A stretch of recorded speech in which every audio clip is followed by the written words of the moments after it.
जय हिंद दोस्तों, मैं नवीन शर्मा आप सभी का स्वागत करता हूं। आशा करता हूं आप सब एकदम अच्छे होंगे, एकदम बेहतरीन होंगे। एक बार सारे प्यारे दोस्त बताएंगे आप सब कैसे हैं। उम्मीद करूंगा बहुत अच्छे होंगे, बहुत शानदार होंगे। पुनीता, निशु त्रिपाठी, ऋतिक, प्रशांत कुमार, प्रशांत सिंह, अंकिता पांडे, अंजलि तोमर, श्वेता सिंह, मोइनुद्दीन, इशिता दुबे, आकाश कन्हैया, रिया चाहर, प्रियंका, श्रुति गुप्ता, अमृता पटेल, सभी प्यारे बच्चों को स्वागत है। और दोस्त, हम लोग पढ़ रहे थे आपका अवार्ड्स को, और फ्राइडे आप लोगों की क्लास नहीं हो पाई, या आपका अगर हम बात करें मंडे भी क्लास नहीं हो पाई, तो उसके लिए रियली सॉरी। 2 दिन प्यारे बच्चे छुट्टी होने का मतलब एक था कि एक दिन फ्राइडे मम्मी को लेके जाना था, ठीक है, हॉस्पिटल। और कल मैं मंडे जब क्लास लेने आ रहा था तो हमारे जो जीजाजी हैं बड़े, उनका एक्सीडेंट हो गया था, तो मुझे वहाँ पहुँचना पड़ा, ठीक है। तो उन सब के लिए रियली सॉरी कि क्लास नहीं हो पाई। बाकी अभी हम अपने टाइम से सारी चीज़ें चल रहे हैं, कोई ऐसा लेट नहीं है हम कि कुछ सिलेबस हमारा छूट रहा हो। मैं एकदम ठीक हूँ। पवन कुमार जी, आप कैसे हैं? मोहब्बत क्या है, चलो 2 लफ्जों में बताते हैं। तेरा मजबूर कर देना और मेरा मजबूर हो जाना, ठीक है। तो शुरू करेंगे क्लास को। आज एक बहुत आसान सा टॉपिक है बच्चे, जिसका नाम है नोबेल प्राइज।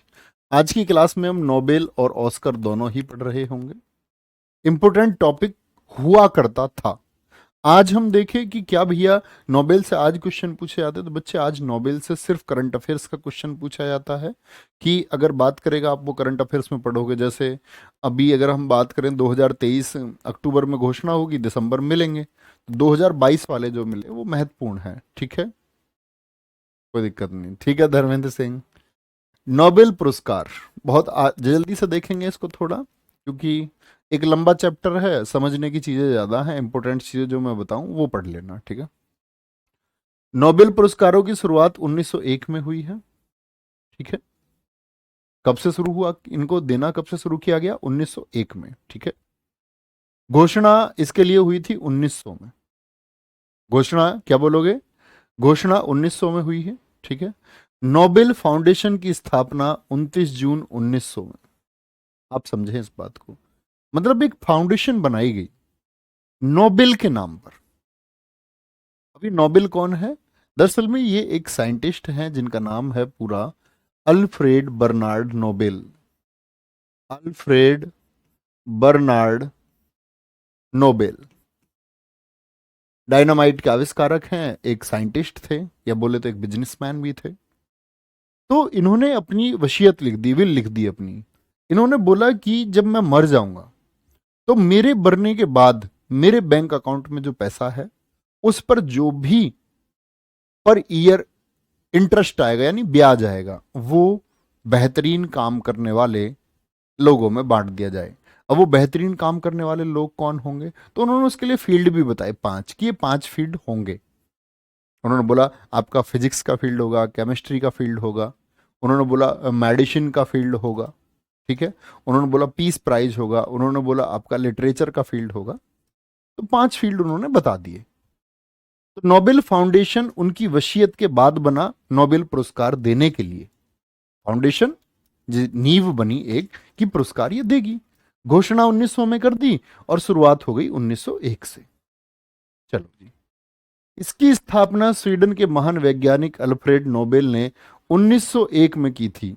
आप कहेंगे भैया 1901 में ये फाउंडेशन ने स्थापना की है। अल्फ्रेड नोबेल तो दरअसल में 1901 में थे ही नहीं, वो तो 1896 में एक्सपायर हो गए थे, ठीक है। ये बात याद रखेंगे। क्या बोलोगे? इसकी स्थापना स्वीडन के महान वैज्ञानिक अल्फ्रेड नोबेल ने 1901 में। फिर भैया अल्फ्रेड नोबेल को क्यों बोल रहे हैं? वो तो जिंदा ही नहीं थे इस टाइम पे।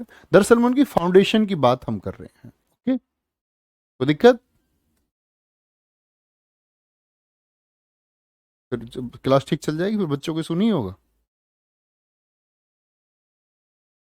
मैं बोल देता हूँ बच्चे, शायद क्लास आपकी अभी 5-7 सेकंड के लिए रुकेगी, है ना, क्योंकि वो नेट एक परेशानी कर रहा है, तो दोबारा कनेक्ट कर लेते हैं उसको ठीक से।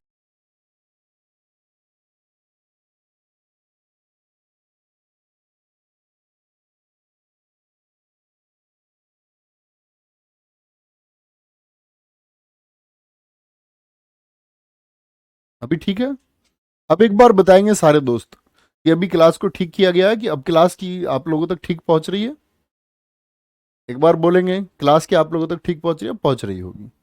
अल्फ्रेड नोबेल ने 1867 में डायनामाइट की खोज की थी। ये बातें बच्चे बिल्कुल जरूरी नहीं है, ना कभी परीक्षाओं में पूछी जाएंगी, तो इसको सिर्फ एक स्टोरी की तरह दिमाग में याद रखें, ठीक है। अल्फ्रेड बर्नार्ड नोबेल का जन्म कब हुआ? 1833, कभी नहीं पूछा जाएगा। मृत्यु 1896 में, ये बात मैं बता रहा हूं। तो ये जो घोषणा हुई है नोबेल फाउंडेशन की घोषणा है 1901 में, ठीक है। जस्ट कॉमन सी बात है, सारे बच्चे कह रहे हैं एकदम ठीक। अब ठीक है भाई भानु। सरब जिया जी ठीक है। नहीं प्यारे दोस्त, उनके फ्रैक्चर आ गए हैं पैर में, जो फुट होता है उसमें, वहाँ जॉइंट में वो दोनों तरफ से डैमेज हो गया है, शोल्डर में उनके में फ्रैक्चर आ गया है, ठीक है। हो जाएंगे ठीक। वैसे 1 महीने का रेस्ट बताया डॉक्टर ने, 1 महीना रेस्ट पर रहना होगा उन्हें। चलो, स्वीडन के लोगों को 1896 में जब वो एक्सपायर हो गए, तो उनकी वसीयत के बारे में, मृत्यु के बाद ही पुरस्कारों के बारे में पता चला कि उनकी वसीयत में लिखा हुआ था कि उनके धन से मिलने वाले वार्षिक ब्याज, यानी कि हर साल जो ब्याज आता है, ठीक है, जैसे आपके खाते में आता होगा, मतलब आने लगेगा या आता भी हो शायद किसी बच्चे के में, नोबेल प्राइज प्रदान किए जाएंगे। यह शुरुआत में 5 क्षेत्रों में दिए जाते थे, जो बोला उन्होंने अपनी वसीयत में। 5 क्षेत्र कौन कौन से थे ऐसे याद कर लेना। फिजिक्स, केमिस्ट्री, ये बायोलॉजी है, मेडिसिन उसी में आता है। एक पीस प्राइज था और एक साहित्य था, लिटरेचर था, ठीक है। ये एक कहानी है, इसको आप पीडीएफ से देखना है ना, इसको बस ऐसे जर्नली पढ़ो, इस पर टाइम खर्च नहीं करना है। तो शुरुआत में कितने क्षेत्रों में? 5 क्षेत्रों में दिए जाते थे। ये इंपॉर्टेंट बात याद रख लेनी है। नोबेल शुरुआत में कितनी क्षेत्रों में? 5 क्षेत्रों में दिए जाते थे, अल्फ्रेड बर्नार्ड नोबेल की वसीयत के हिसाब से, ठीक है। आगे आएंगे, चलो भाई चलें आगे। नेक्स्ट, 1967 में घोषणा हुई कि नोबेल पुरस्कार अब अर्थशास्त्र के लिए प्रदान किए जाएंगे। क्या बोला? 1967 में, तो ये फील्ड तो था नहीं, तो ये कौन सा फील्ड बना? ये छठा क्षेत्र बना।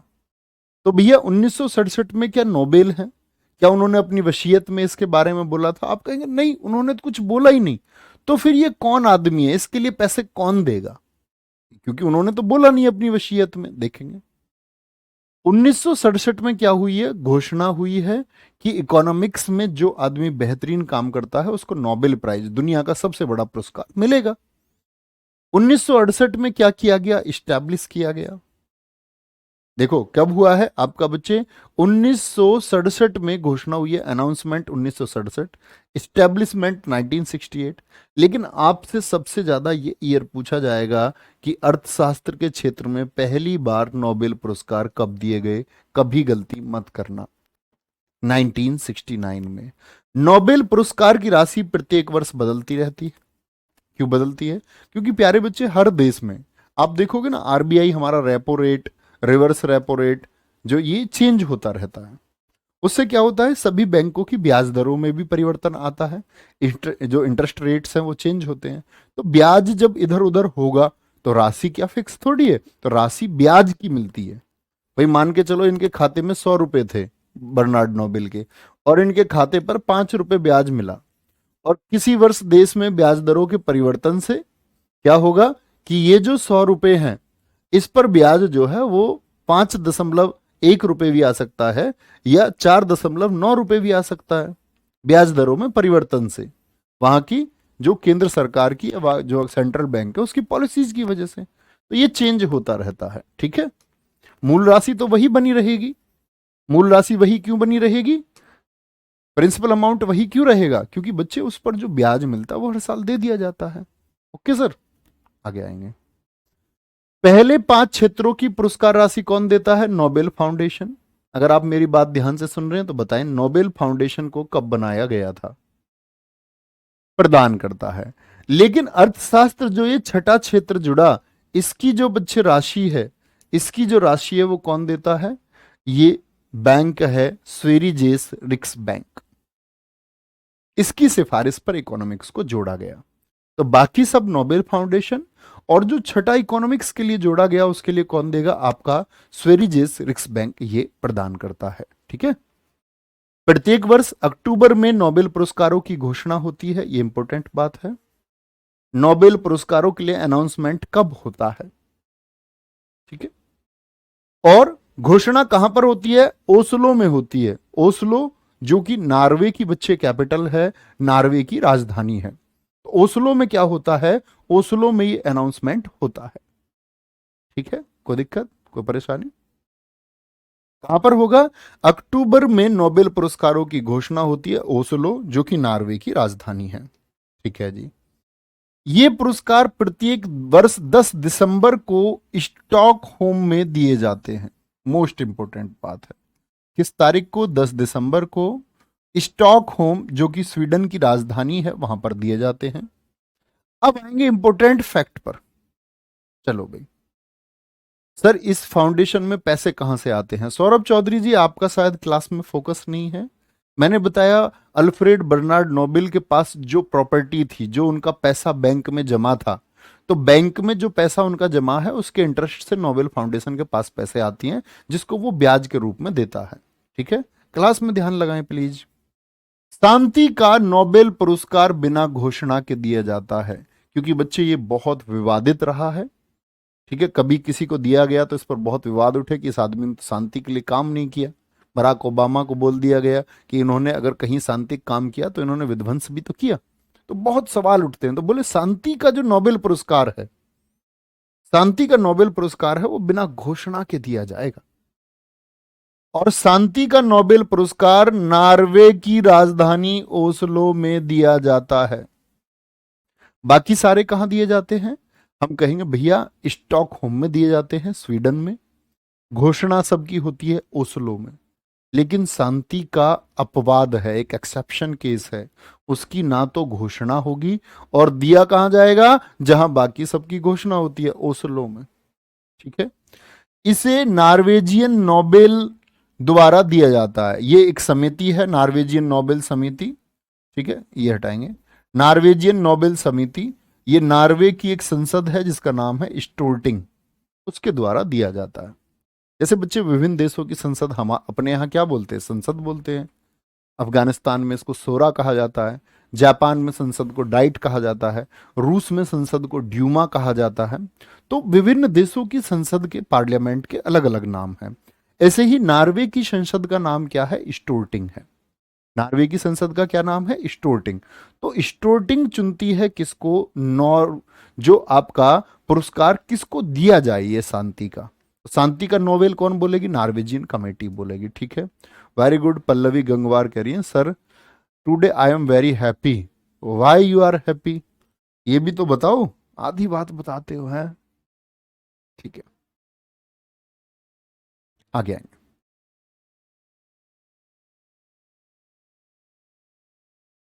बोलेंगे जी, कोई दिक्कत? आगे आएंगे। बाकी ये मैंने आपको बता दिया, बाकी अन्य सभी पुरस्कार स्वीडन की राजधानी स्टॉकहोम में। ओस्लो में कौन सा दिया जाएगा बच्चे? ओस्लो में कौन सा दिया जाएगा? ओस्लो में भैया जी नोबेल पीस प्राइज दिया जाएगा। बाकी सबकी घोषणा ओस्लो में होगी, बाकी सब दिए जाएंगे स्टॉकहोम में। एक क्षेत्र में अधिकतम 3 लोगों को नोबेल पुरस्कार दिया जा सकता है। मान के चलो, जैसे 2022 में हमको फिजिक्स के लिए नोबेल पुरस्कार देना था, तो कितने लोगों को दे सकते हैं? मैक्सिमम, मैक्सिमम 3 लोगों को। ठीक है, क्या बोलेंगे जी? भैया जी कितने लोगों को? मैक्सिमम 3 लोगों को। तो मिनिमम कितने लोगों को मिलेगा? तो मिनिमम तो एक को मिल सकता है, या तो एक को दे दो।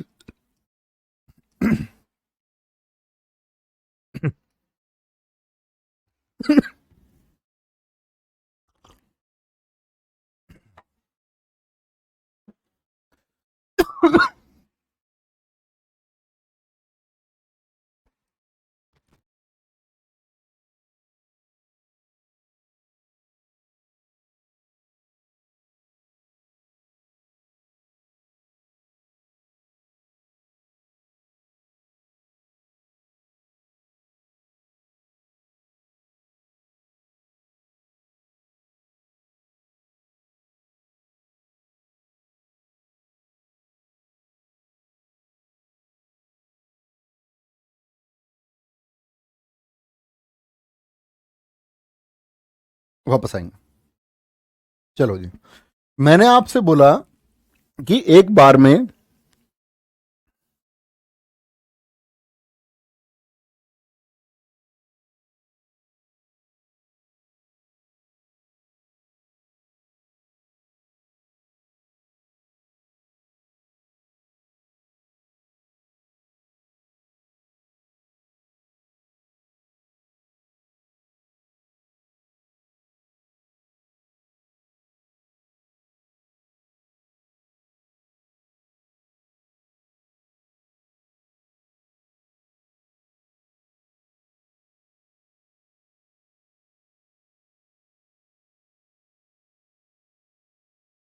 हेलो हेलो हेलो प्यारे बच्चे, एक बार बताएंगे क्या मेरी आवाज अभी आप लोगों तक पहुंच रही है? मेरी आवाज अभी आप लोगों तक पहुंच रही है, एक बार बोलेंगे? तो मैं आपको बता रहा था कि मैक्सिमम 3 लोगों को ये दिया जा सकता है, ठीक है। मैक्सिमम में भैया मिनिमम अकेला आदमी भी हो सकता है, 2 को भी दिया जा सकता है, मैक्सिमम 3 लोग हैं। मैक्सिमम 3 लोग हैं। अब 3 लोगों में कैसे बांटेगा? 33 33 33% करके बांट दे। 2 लोगों को दिया जा रहा है तो 50 50% बांट सकते हैं। 50% 50% जो पैसा है, पैसे को बांट रहे हैं। और अकेले को मिलेगा तो अकेले को तो 100% मिलेगा ही। लेकिन यह भी नियम है कि इन 3 में से जो 2 हैं, इनको तो 25 25% दे दिया जाए। और जो एक का काम अगर ज्यादा है उसी फील्ड में तो 50% इसको भी दिया जा सकता है। समझे भाई साहब बात को, मैं क्या बोल रहा हूं? बात समझ में आई? क्या मैंने बोला? ये कौन तय करता है? ये नोबेल कमेटी जो फाउंडेशन है वो तय करता है, ठीक है। वापस आते हैं। 1974 में यह नियम आया कि मरणोपरांत नोबेल पुरस्कार नहीं दिया जाएगा। यानी कि मरणोपरांत का मतलब पोस्ट्यूमसली, मरने के बाद में नहीं मिलेगा, ठीक है। अब तक केवल 2 मृत व्यक्तियों को यह पुरस्कार दिया गया है। कितने लोग हैं जिनको मतलब कि मरने के बाद में नोबेल मिला है? वो 2 लोग हैं। एक तो एरी डॉग से याद करते हैं, एरी डॉग मर गया। एरी एक्सल 1931 और डैग हैमरसोल्ड 1961। ये बहुत इंपॉर्टेंट है। जब मैं आपको ऑर्गेनाइजेशन बताऊंगा तब मैं आपको बताऊंगा डैग हैमरशोल्ड आपका यूनाइटेड नेशन के बच्चे ये आपका महासचिव रहे हैं। बहुत बड़ा नाम है, दुनिया में शांति के लिए कार्य करने वाले व्यक्तियों में से जाने जाते हैं। तो इनकी मृत्यु हो गई थी, ठीक है। इनकी मृत्यु हो गई थी। क्लास एकदम ठीक दिख रही है? आगे आएंगे। सबसे अधिक बार नोबेल पुरस्कार किसको मिला है?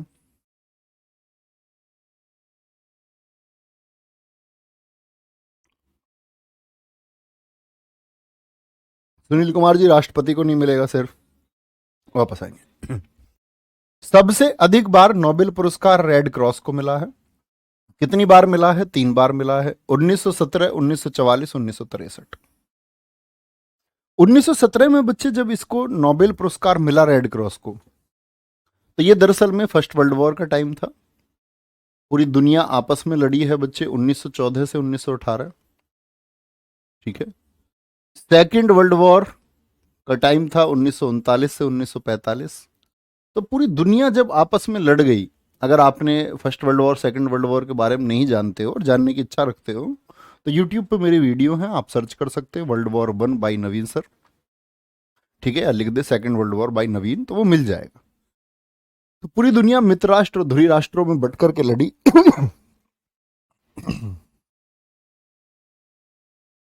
ठीक है जी।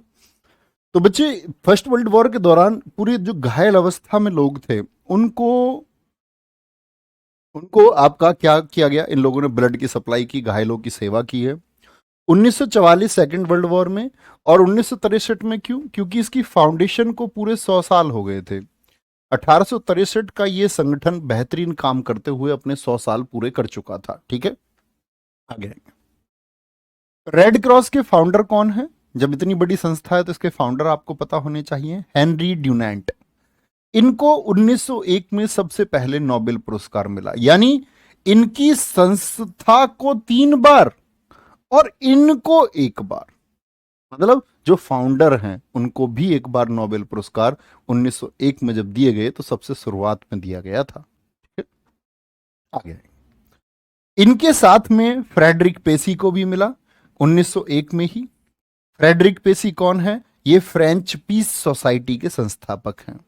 एक संस्था है फ्रेंच पीस सोसाइटी, पूरी दुनिया में शांति स्थापित करने के लिए काम करने वाली संस्था जानी गई।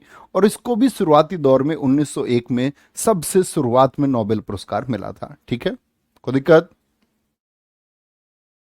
नहीं? तबीयत खराब नहीं है, पता नहीं क्या दिक्कत हुई है, ऐसे एकदम से खांसी आई है थोड़ी। तबीयत एकदम ठीक है, तबीयत में कोई दिक्कत नहीं है। और शायद मैं डिस्टर्ब भी कर रहा हूँ तुम लोगों को बार बार, सॉरी। हो जाएगा ठीक, हो 2 4 मिनट में। तो सबसे अधिक बार नोबेल आप समझ गए, रेड क्रॉस को किसने फाउंड किया ये भी आप समझ गए। आगे आएंगे, सबसे कम उम्र में नोबेल पाने वाले पुरुष मेल लॉरेंस ब्रेग हैं। 25 साल की अवस्था में इनको मिला था। आपने कभी फिजिक्स में पढ़ा हो अगर ब्रैग इक्वेशन को, तो ब्रैग्स इक्वेशन इन्हीं के द्वारा दी गई लाइट के लिए।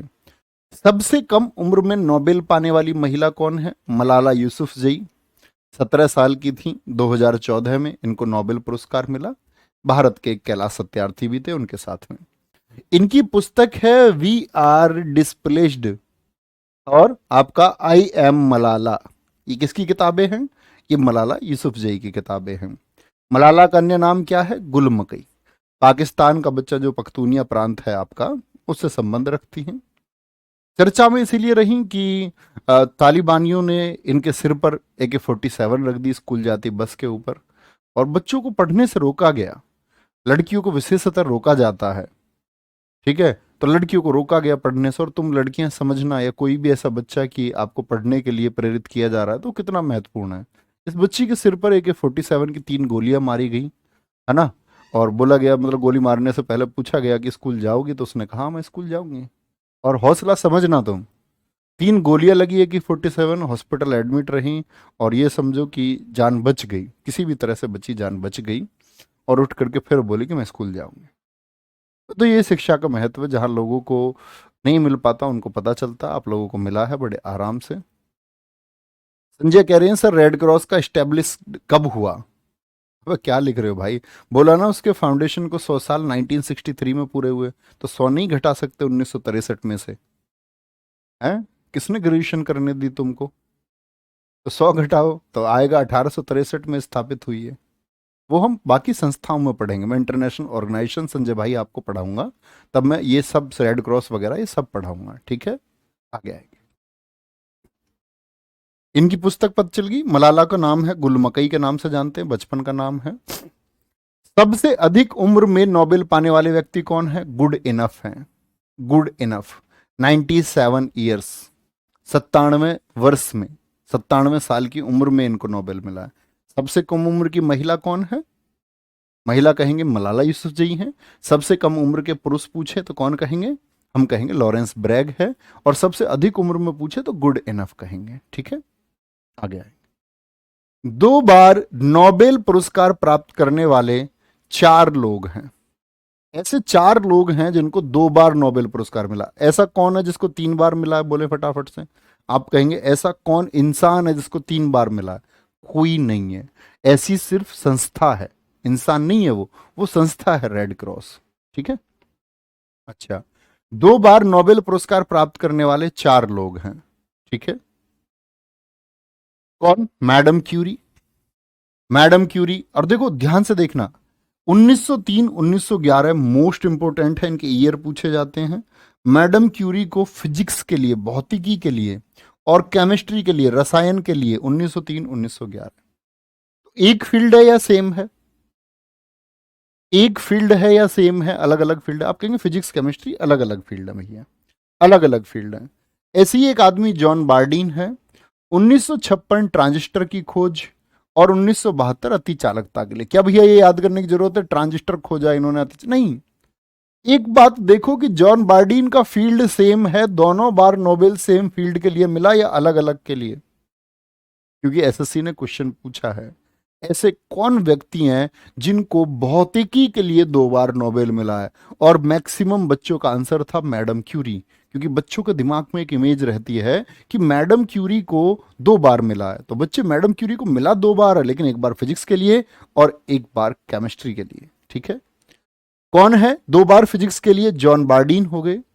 ये देखो लिनस पॉलिंग, एक बार रसायन के लिए एक बार शांति के लिए। ना तो ये याद करना है कब मिला, ना ये याद करना किसके लिए, बस याद रखो 2 फील्ड अलग अलग है इनकी, रसायन और शांति। जॉन बार्डीन भौतिकी, इनके वर्ष भी याद करने हैं मैडम क्यूरी के, ठीक है। आगे आएंगे। फ्रेडरिक सेंगर, फटाफट से देखते चलेंगे, सिर्फ एक नोट्स आप बाद में बना सकते हैं क्योंकि एक जनरल टॉपिक है। फ्रेडरिक सेंगर 1958 और 1980 दोनों बार रसायन के लिए मिला, इंसुलिन के लिए। तो ऐसे कौन व्यक्ति हैं जिनको रसायन के क्षेत्र में, केमिस्ट्री के फील्ड में 2 बार नोबेल मिल चुका है? तो आप कहेंगे भैया फ्रेडरिक सेंगर हैं। तो फ्रेडरिक सेंगर केमिस्ट्री में 2 बार, ठीक है। अगर मैं बात करूं जॉन बार्डिन, आप कहेंगे फिजिक्स में 2 बार। फिजिक्स और केमिस्ट्री, भौतिकी और रसायन के लिए कौन है, तो हम कहेंगे भैया जी मैडम क्यूरी 1903 और 11, ठीक है। चलो भाई नेक्स्ट है, अर्थशास्त्र के क्षेत्र में 1969 में 2 व्यक्तियों को नोबेल मिला। चलो भाई बहुत बढ़िया। जूली देवी जी कह रहे हैं भैया जी मेरी मैरिज जिससे होनी थी उसकी डेथ हो गई है, बहुत माइंड बहुत डिस्टर्ब रहता है, क्या करें प्लीज। बच्चे बस पढ़ाई पे ध्यान लगाएं, कुछ भी नहीं करना है, ठीक है। अगर आपको लगता है कि आप भावनात्मक रूप से उनसे जुड़ चुकी थी और ये सत्य है कि आप सच में जुड़ चुकी थी, या तो आप मस्खरी के लिए लिख रहे हैं या सत्य के लिए। अगर ये सत्य है कि आप भावनात्मक रूप से सच में उनसे जुड़ चुके थे, तो क्या आप पूरी जिंदगी उनकी भावनाओं के साथ बिता सकते हैं? एक चुनाव करिए आराम से बैठ के। आपको लगता है कि आप भावनात्मक रूप से एक जिंदगी बिता सकते हैं अकेले उनकी मेमोरीज के साथ में, जो मेरे हिसाब से तो एक मूर्खता होगी, ठीक है। तो उसी टाइम एक इंस्टेंट डिसीजन लीजिए कि ठीक है अब ये पढ़ाई ज़्यादा ज़रूरी है तो इसको कर लेते हैं, ठीक है। ना इधर इस तरह की बातें कहीं करें, ना कमेंट में, ना कहीं, और पढ़ाई पर ध्यान लगाएं, चीज़ें समय के साथ अपने आप ठीक हो जाती हैं। चलो, रेगनर एंटोन फ्रिस्क। अब बच्चे मैंने बोला अर्थशास्त्र के क्षेत्र में नोबेल 2 व्यक्तियों को मिला, तो क्योंकि वो विशेष बात है, 1901 में नोबेल शुरू हुए, लेकिन इकोनॉमिक्स के कब, मैंने बोला 67 घोषणा, 68 में इस्टेब्लिशमेंट, और पहली बार दिए गए 1969 में। तो किसको दिया गया पहली बार? रेगनर फ्रिस्क, इतना नाम आता है परीक्षा में, रेगनर फ्रिस्क। पूरा नाम क्या है? रेगनर एंटोन फ्रिस्किटल, नॉर्वे के, और जैन टिनबर्गेन, नीदरलैंड के। इन 2 व्यक्तियों को मिला, लेकिन दोनों में सबसे पहले किसको मिला? तो अर्थशास्त्र के क्षेत्र में पहले रेगनर फिश, यही नाम है। फ्रिस बोलो या फिश बोलो, घबराना नहीं है, इस बात से घबराना नहीं है, ओके। कोई दिक्कत? Sir I am a beginner, can I clear CGL exam in 2 months? No, 2 महीने में नहीं हो सकता। अगले वाले के लिए अभी से तैयारी करो। बहकाएंगे लोग, ऐसे यूट्यूब पे वीडियो मिल सकती हैं तुम्हें, 30 दिन में सीजीएल पास किया, झूठ बोलते हैं सब, ठीक है। एक बिगिनर हो तो शुरुआत करनी पड़ेगी। बहुत अच्छा मजा हुआ खिलाड़ी 2 महीने में तैयारी कर सकता है, वो मान सकते हैं, बिगिनर नहीं, ठीक है। अगले वाले को टारगेट बना के चलो अभी से, अच्छा तब हो पाएगी तैयारी। नोबेल पुरस्कार पाने वाले भारतीय कौन कौन है देखें ध्यान से। पहले रविंद्रनाथ टैगोर, इनकी पुस्तक गीतांजलि के लिए जब इसका इंग्लिश ट्रांसलेशन हुआ तब ये चर्चा में आई थी, और ये साहित्य के क्षेत्र में, ठीक है, किसके? लिटरेचर के फील्ड में। कौन सी पुस्तक है इनकी? गीतांजलि। और ये पहले एशियाई भी हैं, भारतीय तो है ही हैं, पहले एशियाई हैं, इससे पहले सिर्फ यूरोपियन को मिला है, ठीक है, और गैर यूरोपियन को मिला है, यानी कि एशिया का मतलब यूरोप के नहीं है, गैर यूरोपियन है, ठीक है। बहुत बढ़िया, बहुत शानदार। आगे आगे बच्चे, आप पागल हो चुके हैं क्या? प्रवीण कुमार जी, मिस वर्ल्ड लिखे जा रहे हैं, मिस वर्ल्ड कौन थी? बच्चे यहाँ क्या क्लास चल रही है, उस पर फोकस करें प्लीज। वो आपके रिसर्च की चीज है, वो आप सर्च कर सकते हो, भटकाए ना खुद को। आगे आएंगे, सीवी रमन। तो पहले 1913 में कौन थे? रविंद्रनाथ टैगोर थे। आपको सिर्फ वर्ष लिखने हैं इनके। सीवी रमन 1930, क्या दिया इन्होंने? रमन प्रभाव दिया, भौतिकी के लिए नोबेल पुरस्कार इनको दिया, रमन इफेक्ट के लिए, ठीक है, रमन इफेक्ट के लिए। इन्हीं की याद में 28 फरवरी को विज्ञान दिवस मनाया जाता है। और जैसे सीवी रमन जी के बारे में हम पढ़ते हैं तो हमको पता होना चाहिए, सीवी रमन जी भी ये पहले बच्चे, पहले ऐसे व्यक्ति हैं जो गोरे नहीं हैं और जिनको फिजिक्स के फील्ड में सम्मानित किया गया है, ठीक है। पहले ऐसे व्यक्ति हैं ये, मतलब गोरों को ही मिला। जैसे पहले एशियाई हैं वो भी, नॉन यूरोपियन है रविंद्रनाथ टैगोर 1913, ये भी पहले नॉन यूरोपियन जिन्होंने फिजिक्स में इतना बड़ा काम किया रेमन इफेक्ट का, ओके। आगे आएंगे, डॉक्टर हरगोविंद खुराना, इनको 1968 में कृत्रिम जीव के संश्लेषण के लिए क्या किया इन्होंने बच्चे? सिंथेसिस ऑफ आर्टिफिशियल ऑर्गेनिज्म, चिकित्सा के क्षेत्र में, कौन सा? मेडिसिन के फील्ड में। तो हरगोविंद खुराना 1968। 1913 किसको? 1913 आपका रविंद्रनाथ टैगोर, ठीक है, गीतांजलि के लिए।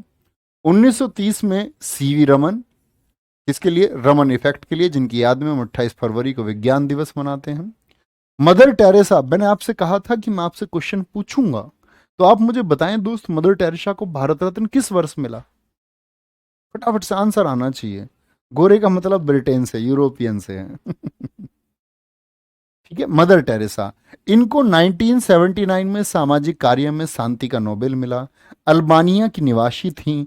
इन्होंने 1948 में भारत की नागरिकता प्राप्त की थी। ठीक है, 1948 में ये मदर टेरेसा है। ठीक है, आगे आएंगे, बात समझ गए? ओके। सुब्रमण्यम चंद्रशेखर 1983, क्या मैंने बोला अब तक? 1913 रविंद्रनाथ टैगोर, 1930 आपका सीवी रमन, 1968 हरगोविंद खुराना, 1979 में मदर टेरेसा, और फिर 1983 में भौतिकी के क्षेत्र में। देखो, इनको साहित्य के क्षेत्र में मिला, इनको भौतिकी के क्षेत्र में मिला, इनको बच्चे रसायन, वो सॉरी, इनको मिला आपका चिकित्सा के क्षेत्र में, और मदर टेरेसा को मिला आपका 1979 में किस फील्ड में? शांति के क्षेत्र में। तो कभी क्वेश्चन पूछ ले, भौतिकी के क्षेत्र में नोबेल पाने वाले दूसरे व्यक्ति कौन हैं? दूसरे व्यक्ति कौन है? दूसरे व्यक्ति कौन है? एस चंद्रशेखर हैं, जिन्होंने चंद्रशेखर सीमा दी थी। आप लोग ज्योग्राफी में पढ़ते होंगे, जब आप लोग यूनिवर्स के बारे में पढ़ते होंगे, कि वे तारे जिनका द्रव्यमान सूर्य के द्रव्यमान का 1.44 गुना होता है, मतलब multiply by 1.44।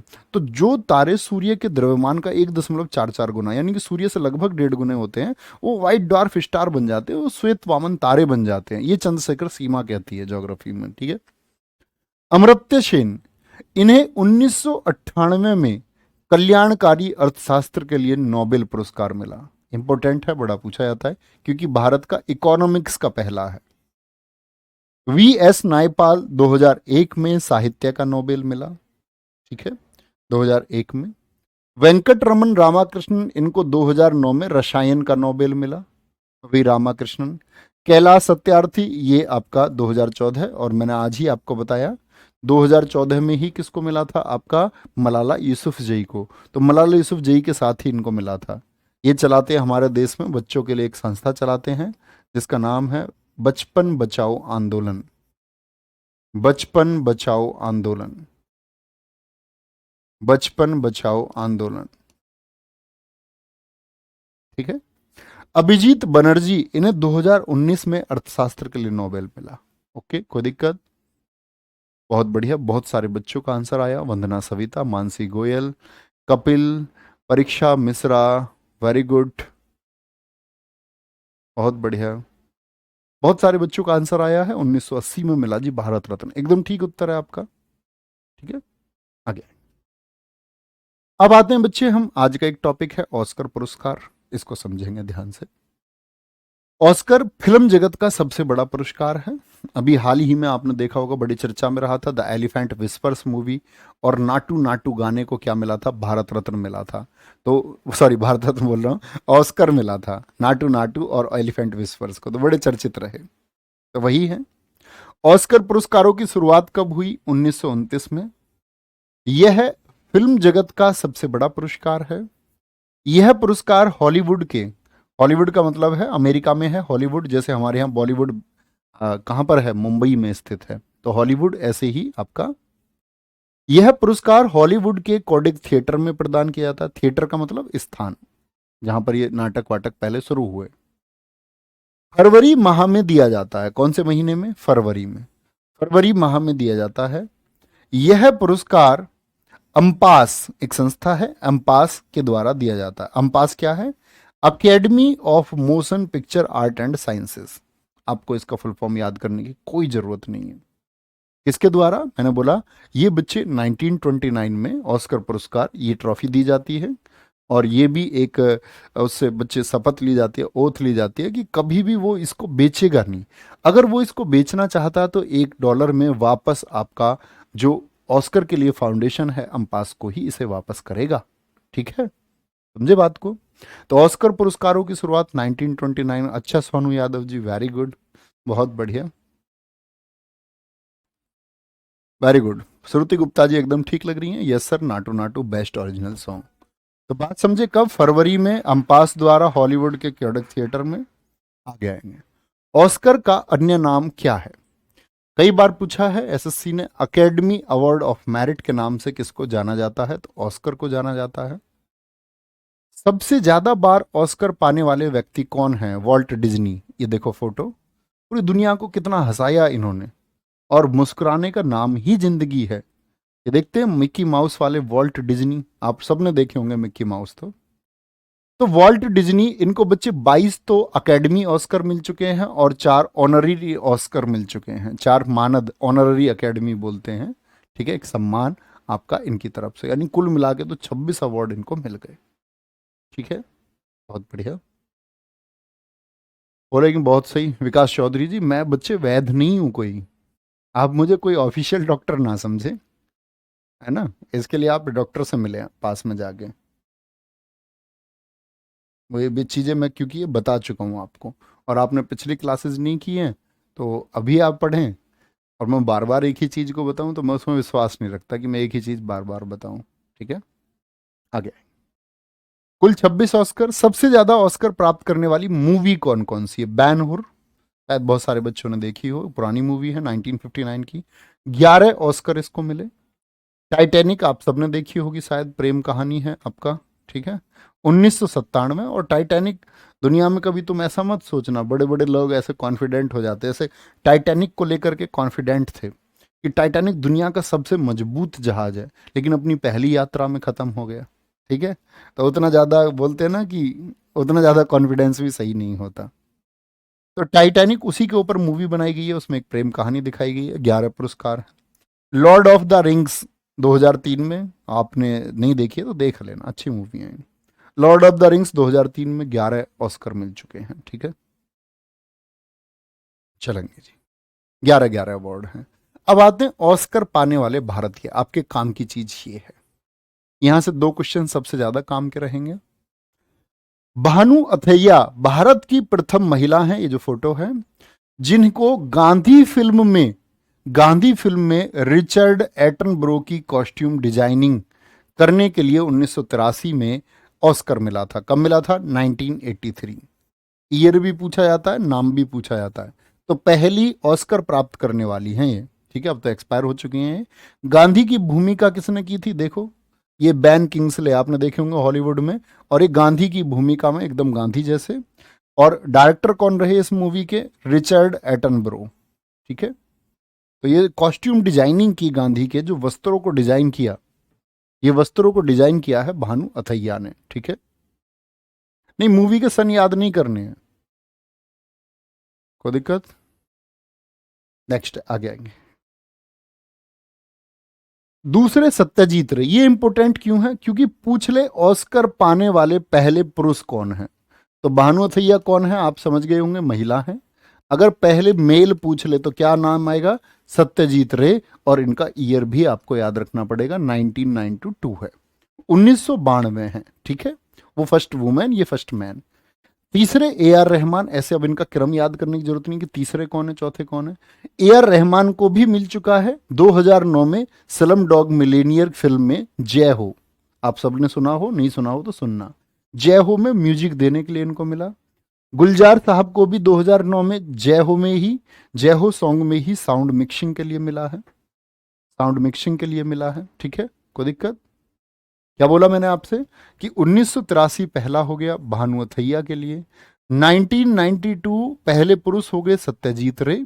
A R Rahman साहब को मिला 2009 में। गुलजार साहब को मिला 2009 में जय हो के लिए। एक और आएंगे रेसुल पुकुटी, उनको भी जय हो के लिए मिला। ठीक है, बैन किंग्सले बच्चे हैं, इंडिया के नहीं है। वंदना सविता बहुत अच्छा, फर्स्ट इंडियन मेल सत्यजीत रे। चलो भाई, चलो भाई, बहुत बढ़िया। भैया गांधी जी पहनते ही कहाँ थे ज़्यादा कपड़े, तो इन्होंने डिजाइन क्या किया? प्रियांशी वर्मा कह रही हैं। आप बच्चा मूर्ख हैं प्रियांशी वर्मा। मूर्ख क्यों है आप वो सुने।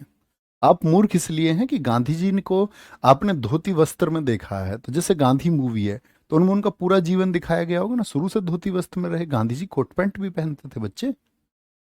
तो ये बताता है कि आप गांधी जी के बारे में सिर्फ धोती और कुर्ता देख जानते हैं। कुर्ता तो नहीं, सॉरी, धोती। धोती ही को ही जानते होंगे आप। जान जाओगे, कोई नहीं, मजाक कर रहा हूँ मैं।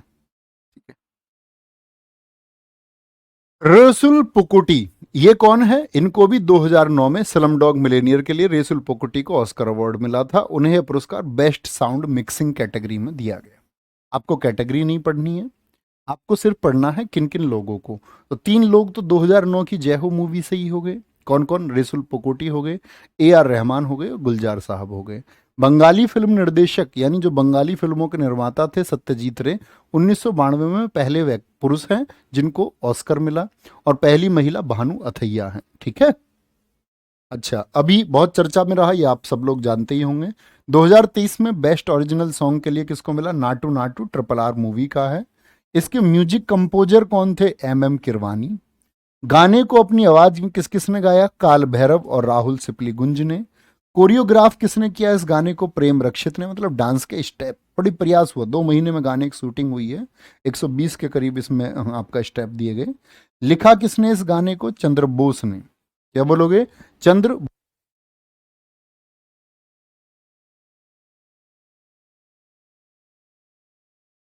गाने की शूटिंग कहां पर हुई है इसकी? यूक्रेन में हुई है। ठीक है। गाने की शूटिंग कहां पर हुई है भाई साहब? यूक्रेन में हुई है। नोट कर लेंगे, अच्छा है। और इस बार इससे क्वेश्चन आएंगे SSC में, नाटू नाटू सॉन्ग से, ये बात भी फिक्स है।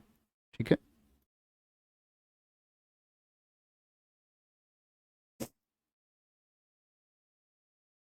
चलो भाई, बहुत बढ़िया। भैया, नाटू नाटू का क्या मतलब? नाटू नाटू का मतलब है नाचो नाचो। ये क्या है? नाचो नाचो, नाचो नाचो नाचो नाचो। ठीक है, नाचो नाचो। आगे। 2023 बेस्ट डॉक्यूमेंट्री शॉर्ट मूवी कौन सी है? 2023 के लिए इंपोर्टेंट है ये भी। क्या बोलोगे? The elephant whispers. किसने बनाई है? बाय कार्तिक गोंजाल्वेज और गुनिता मोंगा। क्या बोलोगे? कार्तिक गोंजाल्वेज और गुनिता मोंगा ने इसको बनाया है। कोई दिक्कत? ये बात याद रख ली। तो यहीं से क्वेश्चन पूछा जाएगा। बाकी अगर जनरल बात करें, यहां से क्या पढ़ना है? ऑस्कर में नामित फिल्में, मूवीज नॉमिनेटेड इन ऑस्कर। क्या बोलोगे? मूवीज नॉमिनेटेड इन ऑस्कर, मतलब नॉमिनेट हुई लेकिन मिला नहीं है। Nominated in Oscar awards. Oscar कौन कौन सी हैं? तो सबसे पहली कौन सी है? मदर इंडिया, ये याद रख लेना। सबसे पहली फिल्म जो आपका ऑस्कर के लिए नामित हुई वो मदर इंडिया है। ठीक है। सलाम बॉम्बे, ये याद करने की जरूरत नहीं है। लगान में हो चुकी है पहेली, रंग दे बसंती, 2022 वाली याद रख लेना। राइटिंग विद फायर, इसके डायरेक्टर कौन है? सुस्मित घोष और रिंटू थॉमस हैं। सुस्मित घोष और रिंटू थॉमस। मैं नहीं नाचूंगा नहीं आता, अरे नाचने के लिए नाच आना जरूरी नहीं है, वो एक भाव है जिसको तुम प्रदर्शित करते हो। किसने कह दिया तुमसे कि माइकल जैक्सन ने मून वॉक किया तो ऐसा ही डांस डांस होता है? माइकल जैक्सन के अकॉर्डिंग है ना, उसकी भीड़ को देखते हुए लोगों ने उसको विशेष बना दिया। ठीक है। तो डांस मतलब ये नहीं है कि डांस इतना बेहतरीन, डांस है कि किस व्यक्ति के द्वारा किया गया है। कितने डांस स्टेप ऐसे होंगे जो दुनिया के सामने नहीं आते होंगे? प्रभु देवा ने डांस किया तो बेहतरीन है, गणेश आचार्य ने सिखाया तो बेहतरीन है। ठीक है। आप नाचा करो जैसे नाच सकते हो, तुम सोचो यही डांस है तुम्हारा। दुनिया के बेहतरीन, सबसे बेहतरीन स्टेप्स यही हैं। कभी ना सोचे कि कोई मुझको देख करके, नाचने में नहीं रुकना है। कोई दिक्कत? आगे आएंगे जी। 2023 में जान लिया elephant whispers. 1957 mother India Oscar में नामित है। 2022 writing with fire, director Susmit Ghosh और रिंटू थॉमस हैं। ये ऑस्कर में नॉमिनेशन है। अब बच्चे, हमारे कुछ इंटरनेशनल अवार्ड्स बचे हुए हैं जिनको हम कल खत्म कर लेंगे। कल की क्लास में हमारा अवार्ड्स का ये सेशन खत्म हो जाएगा। ठीक है। और इस बार आपकी क्लास सैटरडे तक रहेगी। हाँ, बिल्कुल ठीक कह रहे हैं स्नेहा गौतम, हाथ पैर फेंको, हाथ पैर फेंको, बस हो गया डांस। बिल्कुल ठीक है सर, आपको बहुत अच्छा डांस आता है, मैंने शॉर्ट वीडियो देख। भैया, मुझे डांस नहीं आता है। मैं जो शॉर्ट्स वीडियो में जाता है ना, उतनी देर वो बेस्ट एक पार्ट होता है जिसको आगे भेज दिया जाता है। सर डांस नहीं आता तो वाइन पी के नाच। अरे नहीं, ऐसे ही नाच सकते हो भाई, तो ऐसे नाचोगे नहीं तुम, जैसे बारात में नहीं आते हो बाराती, फिर तुम नाली में गिर जाओगे। सब कुछ ऐसे तुम नाचा करो, कोई दिक्कत नहीं है। और मैं तुम्हें बताऊं, नृत्य जो बनाया गया है, मतलब भगवान शिव ने पहली बार ये किया, नटराज मुद्रा जिसको आप देखते हैं, तो वो उसके लिए किया कि दुनिया में एक प्रॉस्पेरिटी आए, एक समृद्धता आए, दुनिया में एक जॉय आए, एक खुशी आए। तो वो खुशी के लिए है, वो इसीलिए खुशी के मौसम को आप देखो लोग दुख के टाइम पे नहीं करते। तो डांस वो खुश कर देता है, तो खुश रहिए, है ना। कभी तुम देखोगे, कभी गुस्से के हालात है, कमरा बंद करो, डांस करो तुम। तुम्हारा दिमाग खराब है, किसी ने तुमको ब्रेकअप तुमसे कर लिया है, किसी ने तुमको अच्छे व्यवहार से, कोई तुमसे बात नहीं करता है, उसको ब्लॉक करो और डांस करो कमरे में जाके। मुक्ति पाओ अपने स्वाभिमान से। समझौता नहीं होना चाहिए। जो आदमी आज तुम्हारी इज्जत नहीं करता, वो सीधी सी बात है जब उसके अधिकार हो जाएंगे, जब तुम उसकी पत्नी हो जाओगी, तो बिल्कुल नहीं करेगा। बहुत सारी लड़कियां सोचती है टाइम के साथ पे हो जाएगा, लड़का मुझे गाली देता है, लड़का मुझसे बदतमीजी से बात करता है, लड़का मुझको धोखा देता है, कहते टाइम के साथ सब ठीक हो जाएगा। नहीं होता। अभी बैक ऑफ पे जाओ, वो एक मैसेज है कि अपनी इस जर्नी कहीं मोड़ दो। जो तुम्हारा ख्याल रखने वाला होगा ना, वो तुम्हारा ख्याल तुमसे ज़्यादा रखेगा, जितना तुम उसका रखोगे तुमसे ज़्यादा रखेगा। तो ख्याल रखिए अपना बहुत सारा। बाय बाय, टेक केयर, जय हिंद, जय भारत। मिलते हैं कल के टॉपिक में, उसको ख़त्म कर लेंगे बच्चे। और मैं आपको बता दूं कि 25 तारीख से, जो ये 25 मई है, 25 मई से आपकी क्लास जो होगी वो होगी नेशनल पार्क की। बहुत इंपॉर्टेंट क्वेश्चन बनते हैं। और इसी दिन CG हमारा CHSL भी शुरू हो रहा है। तो ये क्लास आपकी दोनों में चलेगी, आपके यहाँ तो चलेगी, आपको सोचना नहीं है, CHSL में भी वो क्लास चल रही होगी। फिर क्या है, उसको एक राउंड में कर देंगे हम। जो टॉपिक आपके हो चुके हैं उनको मैं CHSL में बाद में करा दूंगा, है ना। ठीक है, ख्याल रखिए। जय हिंद, जय भारत। Thank you.